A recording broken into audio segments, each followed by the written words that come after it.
நீங்க இப்ப நம்ம என்ன செய்ய போறோம்னா எக்ஸல்ல டேட்டாவை வேற ஷீட்ல இருந்து ரெஃபர் பண்றது எப்படி அது இப்ப நம்ம பார்க்க போறோம். வேற ஷீட்ல இருந்தா இப்ப நம்ம சாதமா ஃபார்முலா போடும்போது நேற்று என்ன பண்ணும் ஞாபகம் இருக்குதா? ஒரு செல்ல வேல்யூ கொடுக்கும், பக்கத்து செல்ல ஈக்குவல்ஸ் போட்டு A1 star A1 A2 star A2 A2 star A2 போட்டோம். அப்புறம் அப்படியே அடுத்து பாத்தீங்கன்னா காப்பி பேஸ்ட்லாம் பண்ணும். ஆனா அந்த மாதிரி பண்ணும்போது நம்ம வேற ஷீட்ல இருந்து டேட்டாவை எடுக்கல, நம்ம ஷீட்டுக்குள்ளேயே தான் எடுக்கும். இப்ப எப்படின்னா வேற ஷீட்ல இருந்தா எப்படி டேட்டா நமக்கு ஆக்சஸ் ஆகும், அதுதான் நமக்கு இப்ப கேள்வி. அதுக்கு ஈஸி தான், ஒரு பிரச்சனையும் கிடையாது. நாம எந்த ஷீட்ல இருந்து டேட்டாவை எடுக்கணுமோ அந்த ஷீட்டோட பேரு அந்த நேம் டைப் பண்ணிட்டு எக்ஸ்கிளமேஷன் சிம்பல் கொடுத்து நம்மளோட செல் அட்ரஸ் கொடுத்தா போதும், அப்படியே ஈஸியா ஆக்சஸ் ஆகும். இப்ப நம்ம என்ன செய்ய போறோம், ஒரு ஷீட்ல டேட்டாவை கொடுக்க போறோம். வேல்யூஸ்னு சொல்லிட்டு ஏதாச்சும் 5 10 15 20ன்னு சொல்லிட்டு நம்பர் கொடுக்க போறோம். ஷீட் 1ல அவ்வளவுதான், ஷீட் 1ல டேட்டா வேற பெருசா கிடையாது. ஷீட் 2ல போயிட்டு நம்ம என்ன செய்ய போறோம்னா இந்த ஷீட் 1ல இருக்கிறதுக்கு ஸ்கொயர் கண்டுபிடிக்கிறதுக்கு ஃபார்முலா கொடுக்க போறோம். ஓகேவா? நேத்தியும் நம்ம அதே தான் செஞ்சோம். 5 10 15 20 22 நம்பர் கொடுத்துட்டு அதுக்கெல்லாம் ஸ்கொயர் கண்டுபிடிச்சோம். ஆனா நேத்தி ஒரே ஷீட்ல போட்டு அந்த ஸ்கொயரை கண்டுபிடிச்சோம். இது என்ன செய்ய போறோம், வேற ஷீட்ல இருக்க டேட்டாவை எப்படி ரெஃபர் பண்றது, அதனால அதே வேலையை வேற ஷீட்ல இருந்து எடுத்து செய்ய போறோம். அவ்வளவுதான் வித்தியாசம். இப்ப நம்ம பிளாங்க் ஷீட் கொடுக்கலாம். இதுல வேல்யூஸ் இங்க பாருங்க, இந்த ஷீட்டுக்கு பேரு ஷீட் 1 இருக்குது. ஷீட் 1 இது இருக்கட்டும். இப்ப நம்ம என்ன செய்யணும், வேல்யூஸ்னு டைப் பண்ணுவோம். இது வந்து போல்ட் ஆக்கிடலாம், போல்ட் ஆக்கிடுவோம். இங்க வந்து வேல்யூஸுக்கு பக்கத்துல 5 10 15 20 25 நம்ம இந்த வேல்யூஸ் தான் நேத்தி கொடுத்தோம். ஞாபகம் இருக்குதா? சரி,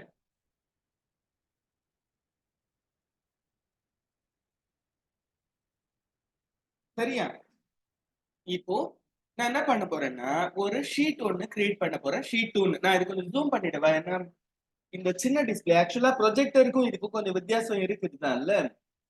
ப்ரொஜெக்டர்ல இதை விட கொஞ்சம் பெருசா வருமா, இதே மாதிரிதான் வருமா? இதே அளவு தான் வரும், பரவாயில்ல. ஆனா இது ஜூம் பண்ணாதான் கொஞ்சம் தெளிவா இருக்குது. ஜூம் பண்ணலன்னா இப்போ வந்து என்ன செய்யறேன், நான் இப்போ இந்த பிளஸ் சிம்பல் பிரஸ் பண்ணோன்னா நமக்கு ஷீட் 2 கிரியேட் ஆகும். இந்த பிளஸ் சிம்பல் கொடுக்குறேன், ஷீட் 2ன்னு சொல்லி ஒன்று வந்துருக்கு. ஷீட் 2 பிளாங்கா இருக்குது. நான் இப்ப என்ன பண்ண போறேன், ஸ்கொயர்ஸ் வேல்யூஸ் முதல்ல டைப் பண்ணோம் இல்லையா, அதோட ஸ்கொயர்ஸ் இங்க நான் போட போறேன். ஸ்கொயர்ஸ் அப்படின்னு சொல்லிட்டு இது வந்து போல்ட் ஆக்குறேன். கண்ட்ரோல் பி கொடுத்துட்டேன், நெகட்டிவ். என்ன கேட்டீங்கன்னா நான் ஒரு ஃபார்முலா தர போறேன். பவர்னு ஒரு ஃபார்முலா இருக்குது. அந்த பவர் என்ன செய்யும்னா நம்ம கொடுக்குற நம்பருக்கு செகண்ட் பவர் தேர்ட் பவர் அப்படின்னு சொன்னோம்னா ஸ்கொயர் கியூப் அதெல்லாம் கண்டுபிடிச்சு தரும். சரியா? இப்ப நான் என்ன செய்ய போறேன், equals power PWER bracket open, எந்த நம்பருக்கு பவர் கண்டுபிடிக்கணும். இப்ப அதுக்குதான் நாம அந்த ஷீட்டோட பேரு தரணும், கொடுத்துட்டு எக்ஸ்கிளமேஷன் கொடுக்கணும். அதுக்கப்புறமா A2 தான் என்னோட 5 இருக்குது அந்த ஷீட்ல. A2 தானே, B2ல இருந்தா B2ல 5 இருக்கு. அப்ப என்ன கேட்டீங்கன்னா ஷீட் 1 எக்ஸ்கிளமேஷன் B2 கமா 2ன்னு சொன்னா போதும். ஓகேவா? அப்படி இல்லை இது குழப்பது இந்த ஃபார்முலானா பவர்ன்றதே கூட தேவையில்லை. நான் என்ன பண்றேன், அதாவது ஷீட் 1 கேப்ஸ் ஆன்ல இருக்கு போடுறது, ஷீட் 1 எக்ஸ்கிளமேஷன் ஷீட் 1, அதுக்கடுத்து எக்ஸ்கிளமேஷன், அடுத்தது B2 star sheet 1 exclamation B2. இப்படி கொடுத்தா என்ன அர்த்தம் கேட்டீங்கன்னா ஷீட் 1க்கு போ, அங்க B2ன்ற செல்லை எடு. ஓகேவா?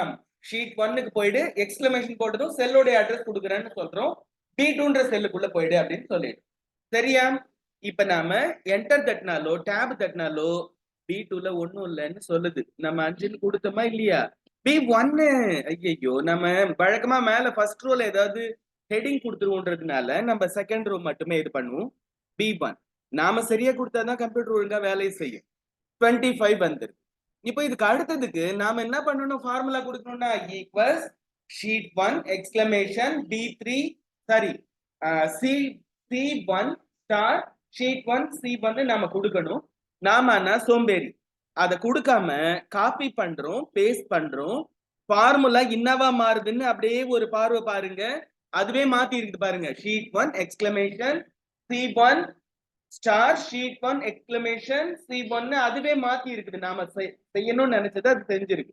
என்ன காரணம்னா நாம ரிலேட்டிவ் ரெஃபரன்சிங் பயன்படுத்தி இருக்கிறோம். என்ன பயன்படுத்தி இருக்கிறோம்? Relative referencing. அது எதையுமே ஃப்ரீஸ் பண்ணல.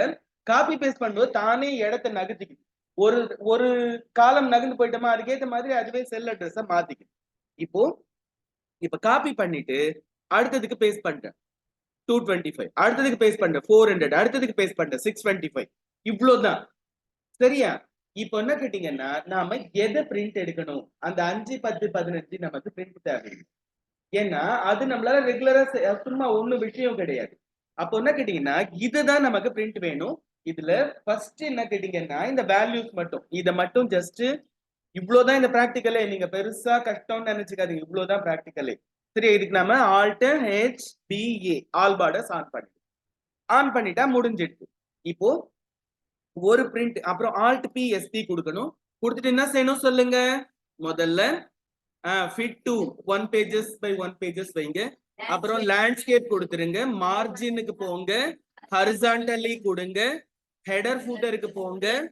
ஹெடர் கஸ்டம் ஹெடர் அதுல வந்து இது எத்தனாவது எக்ஸசைஸ்மா? 94. இது வந்து அட்ரஸ் ஆக்சஸிங்கா அட்ரஸிங்கா ரெஃபரன்சிங் டேட்டா ஃப்ரம்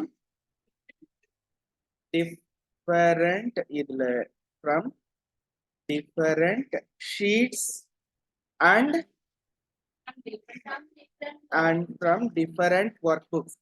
இதுல ஒரு பாதி முடிஞ்சிடுது, இன்னொரு பாதி தான் நம்ம அடுத்து ஸ்டார்ட் பண்ண போறோம். in MS Excel அப்படின்னு சொல்லிட்டு ஓகே கொடுத்துரும். இது உங்களுக்கு நம்ம அப்படியே அந்த கேப்ஷன் அவ்வளவுதான் இது. சரியா? இந்த கேப்ஷன்ல ஒரு பாதி இதுல அடிச்சாலே போதும். and from different workbooksன்றதை நாம இப்போ கட் பண்ணிடலாம்.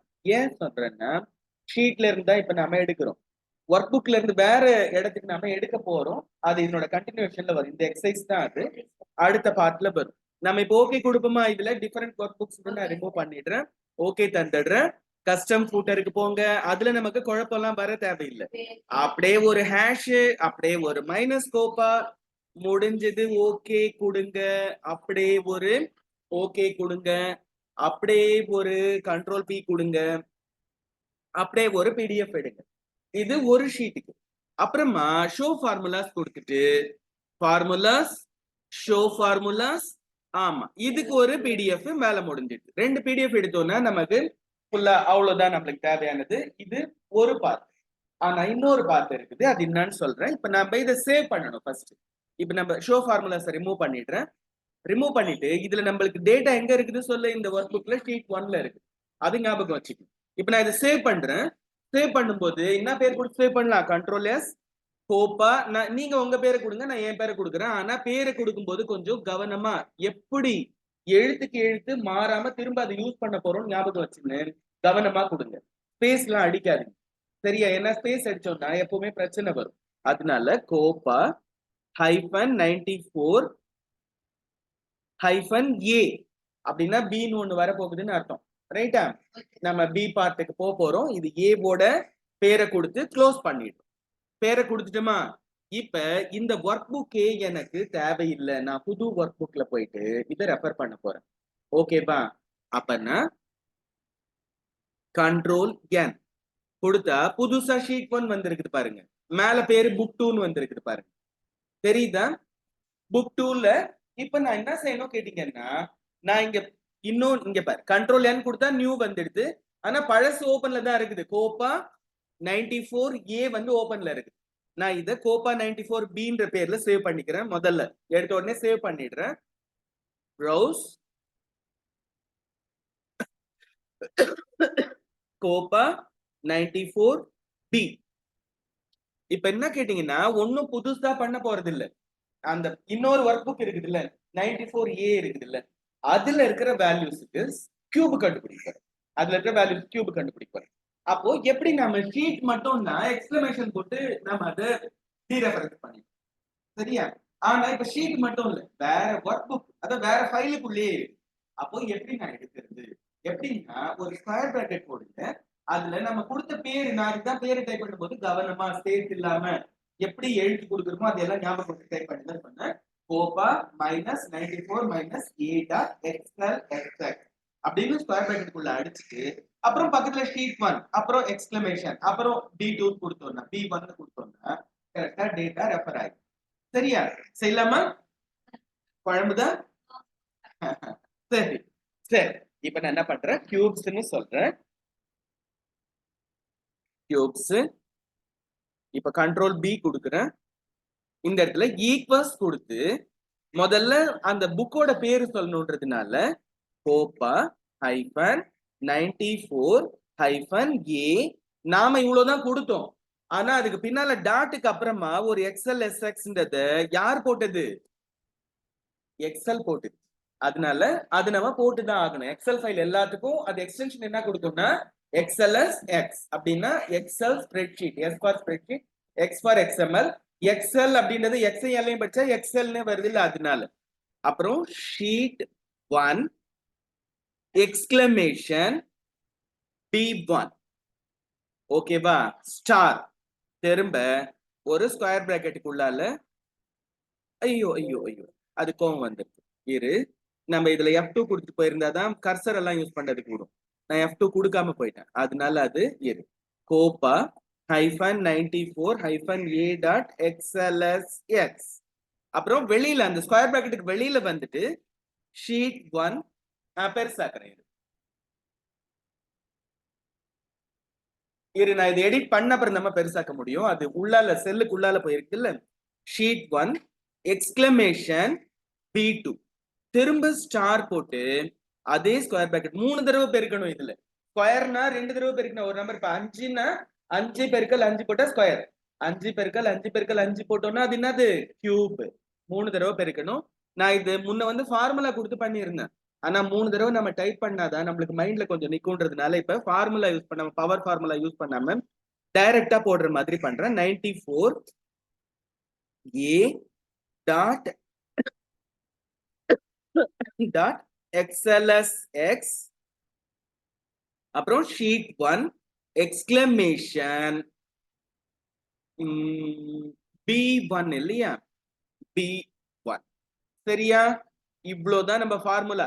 என்டர் கொடுத்தா என்ன சொல்லுது? Syntax error starts with a letter or underscore. ஆஹா, இதுல மைனஸ் வரக்கூடாதுன்னு சொல்றான் ஒருத்தன். நாமளும் அங்க மைனஸ் கொடுக்க வேண்டாம். இந்த பேர்ல சேவர்ஸ் கொடுப்போம். இரு, அது கோவம் வந்துருது. ஒரு நிமிஷம், நம்ம இந்த பேர்ல மைனஸ் எல்லாம் கொடுத்தோம்ல, அதெல்லாம் அது ஃபார்முலா மாதிரி எடுத்துக்கிட்டா என்ன தெரியல. அதனால என்ன பண்ணுவோம், ஒரே ஒரு செகண்ட் இருங்க. அது கொடுத்த எரரை நம்ம ஒரு செகண்ட் சரி பண்ணும்.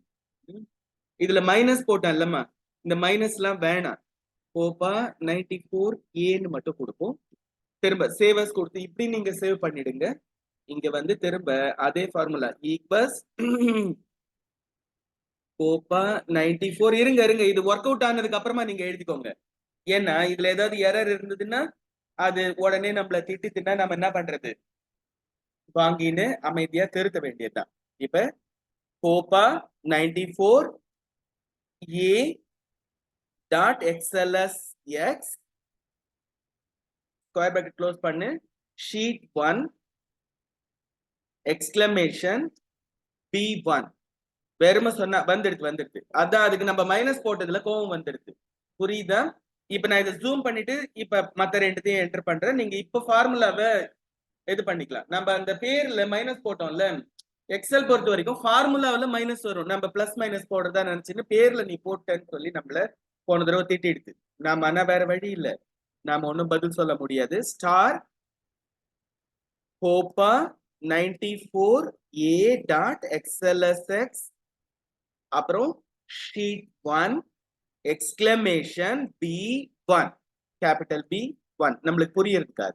ஸ்டார் திரும்ப ஒரு ஸ்கொயர் பிராக்கெட் கோப்பா 94 A dot XLSX square bracket close, sheet 1 exclamation B1. எங்கம்மா பக்கத்து எழுத்துல கைப்பட்டெடுத்து. Okay okay. இப்ப நம்ம என்டர் தட்டினா நமக்கு ரிசல்ட் வரணும். எவ்வளவு வரணும் சொல்லு? 125 வரணும். அப்பதான் ரைட்டு. ஏன்னா 5 5ஆல பெருக்கினா 25, 25 5ஆல பெருக்கினா 125 வருதான்னு பார்ப்போம். வந்தா கரெக்ட், வரலைன்னா தப்பு. அப்புறமா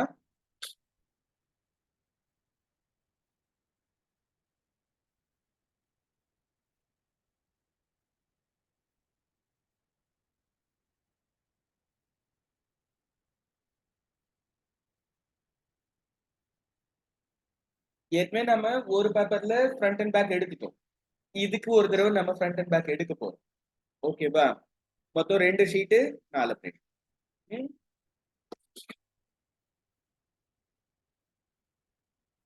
எடுக்கலாமா? எழுதியாச்சாமா? இப்ப நம்ம டேப் தட்டணும்னா 125 நம்ம சொன்ன வேல்யூ வந்துடுது. காப்பி பண்ணுங்க, பேஸ்ட் பண்ணுங்க. 1000. ஏன்னா 10 10ஆல பெருக்கினா 100, 100 10ஆல பெருக்கினா 1000. அது சரியா தான் வேலை செய்யுது. அது சரியா வேலை செய்யல, நம்ம சரியா ஃபார்முலாவை கொடுத்துருக்கிறோம். எக்ஸல் எப்பயும் ஒழுங்கா தான் வேலை செய்யும். நாம தான் தப்பு தப்பா வேலை செய்ய வாய்ப்பு இருக்கு. 8000. இதுக்கு அடுத்து ஒண்ணு கொடுத்தோம்னா 15625 சொல்லிடுது.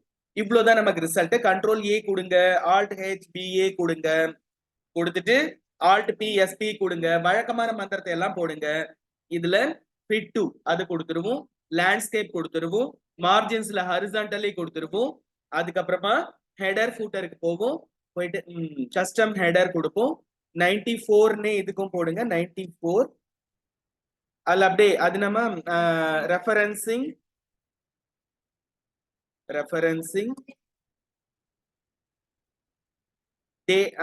ரெஃபரன்சிங் செல்ஸ் அம்மா அட்ரஸ் டேட்டா ஃப்ரம் டிஃபரண்ட். இதுல வந்து அந்த இது போடாதீங்க, ஒர்க் ஷீட்ஸ் கிடையாது, work books using MS XL. அதுல பாதி, அது பாதி இது பாதி, ரெண்டும் சேர்ந்துதான் ஃபுல். ஓகேவா? இப்ப நாம அதுல அந்த ஷீட்ன்றது இங்க மிஸ் பண்ணிட்டோம், அங்க வந்து ஒர்க் புக்ன்றது மிஸ் பண்ணிட்டோம். ஓகே கொடுப்போம். அப்புறமா கஸ்டம் ஃபூட்டர்ல வழக்கம் போல ஹேஷ், ஒரு ஹைஃபன் கோப்பா, ஒரு ஓகே, ஒரு ஓகே, ஒரு கண்ட்ரோல் பி, முடிஞ்சு. ஓகேவா? இது ஒண்ணு. அப்புறம் ஷோ ஃபார்முலாஸ் கொடுத்து இன்னொன்னு ஃபார்முலாஸ், ஷோ ஃபார்முலாஸ், அதுக்கு ஒரு கண்ட்ரோல் பி. இது அடங்காம சின்னதா ஆனாலும் ஆகும், வேற வழி இல்ல. நீங்க அந்த மாதிரி போகும்போது ஒரே ஒரு வேலை செய்யுங்க, இந்த கியூப்ஸோட அகலத்தை குறைச்சிக்கலாம். குறைச்சிட்டு ஏதாவது ஒரு செல்லோட அட்ரஸ் மட்டும், அதாவது ஃபார்முலா மட்டும் ஃபுல்லா தெரியற மாதிரி வைங்க, மத்ததெல்லாம் சின்னதா இருக்கட்டும். நான் என்ன சொல்றேன்னா இங்க பாரு, இந்த பி செல்ல ஃபுல் ஃபார்முலா தெரியற மாதிரி இருக்கட்டும். ஓகேவா? மீதி எல்லாம் சின்ன சின்னதா இருந்தா பரவாயில்ல, ஏன்னா அதெல்லாம் காப்பி பேஸ்ட்ல வந்தது தானே, நமக்கு அதை பத்தி கவலை இல்லை. அந்த ஒரு செல்லு தெளிவா தெரியற மாதிரி கியூப்ஸ சின்னதாக்கிட்ட, மத்ததெல்லாம் சின்னதா இருந்தா பரவாயில்ல, இது மட்டும் தெளிவா அந்த பி செல்லோடது ஒண்ணு தெளிவா இருந்தா அதுவே போதுமானது. எனக்கு நீங்க என்ன சொல்ல வேண்டியது இருக்கும்? எனக்கு 2 விஷயம் சொல்ல வேண்டியிருக்கும். ஸ்கொயருக்கு அந்த பிக்கு sheet 1 exclamation B1 star, sheet 1 exclamation B1 அது சொல்லணும். அப்புறமா ஸ்கொயர் பிராக்கெட் கோப்பா 94A டாட் XLSX, அதுல நீங்க உங்க பேரை சொல்லுவீங்க. Square bracket close, sheet 1 exclamation B1 star. அதை 3 தடவை சொல்ல வேண்டியது இருக்கும். குழம்பாம சொல்லுங்க. இது ஏன்னா நம்ம மைண்ட்ல பதியணும். இது அப்புறம் இல்லைன்னா உங்களுக்கு மார்க்கு குறைஞ்சிடும்.